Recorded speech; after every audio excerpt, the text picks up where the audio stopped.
Quthbullapur Dundigal police station పరిధి బోరంపేటలో ఈ నెల 18వ తారీఖున 4 ఏళ్ల చిన్నారిపై అత్యాచార యత్నం చేశారు. మెడికల్ రిపోర్ట్ రాగానే తదుపరి చర్యలు తీసుకుంటామని డీసీపీ కోటిరెడ్డి తెలిపారు.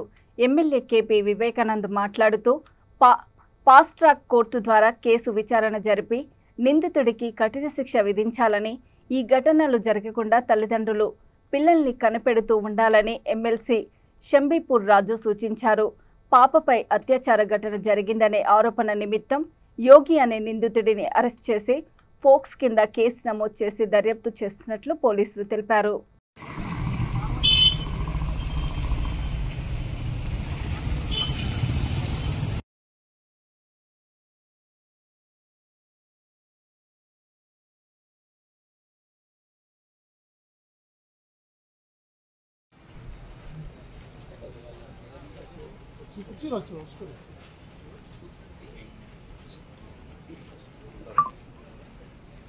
హలో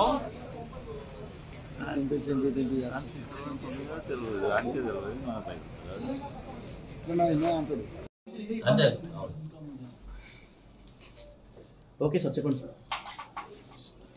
ఇటీవల కాలంలో గత 3-4 రోజుల నుంచి దుండిగల్ పోలీస్ స్టేషన్ పరిధిలో ఒక పాప మీద అఘాయిత్యం జరిగింది. దాంట్లో ఎలాంటి చర్యలు తీసుకోలేదని చెప్పేసి కొద్దిమంది దాన్ని సోషల్ మీడియాలో పెట్టి చేస్తున్న సందర్భంలో ఈరోజు మీడియాకి కొన్ని వివరాలు చెప్పాల్సి వస్తుంది.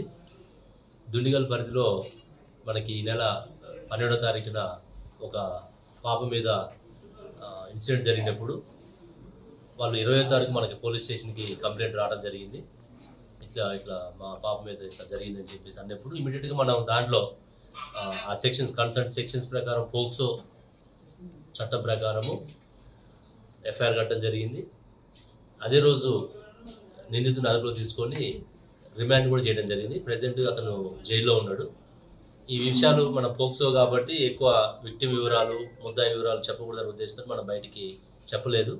దాంతో వాళ్ళు కొన్ని అపోహలు, మాకు పోలీసులు ఏం చెప్పట్లేదు అన్నటువంటి కొన్ని అపోహలతోటి వాళ్ళు కొంత అనుమానాలు వాళ్ళకి వ్యక్తం చేశారు. ఆ అనుమానాలు కూడా నివృత్తి చేయడం జరిగింది. వాళ్ళకి మీడియా కూడా ఈరోజు తెలియజేసింది అంటే ఎవరైనా సరే బాధితులు పోలీస్ స్టేషన్కి వస్తే తప్పకుండా వాళ్ళు రిసీవ్ చేసుకోవటము, వాళ్ళ యొక్క ఇబ్బందులు ఏమున్నాయో వినటము, ఎఫ్ఐఆర్ కట్టడము, తర్వాత ఇన్వెస్టిగేషన్ చేయటము, చట్ట ప్రకారం చర్యలు తీసుకోవడం అనేది పోలీసు డ్యూటీ. అది తప్పకుండా ఇందులో కూడా ఇమీడియట్గా మనం కంప్లైంట్ రావటము, ఎఫ్ఐఆర్ కట్టడము, కన్సర్న్ సెక్షన్స్ పెట్టడము, అరెస్ట్ చేయడం కూడా జరిగింది.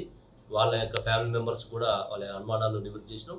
ఇంకేదైనా ఎవిడెన్స్ ఉంటే కూడా మీరు తీసుకురండి, మేము దాని మీద మెడికల్ రిపోర్ట్స్ ఇవన్నీ కూడా తీసుకొని తదుపరి మేము ఛార్జ్ షీట్ వేసేటప్పటికి ఇవన్నీ కూడా యాడ్ చేసి యాక్షన్ తీసుకుంటామని చెప్పినాం. దీంట్లో కూడా మైనర్ గర్ల్ మీద ఈ పోక్సో యాక్ట్ కాబట్టి తప్పకుండా ఫాస్ట్ ట్రాక్ కోర్టులో ట్రయల్ జరిగేటట్టు నిందితుడికి బెయిల్ రాకుండా చూడటం కోసం అన్ని విధాలుగా ప్రయత్నాలు చేస్తామని చెప్పేసి తెలియజేస్తాం.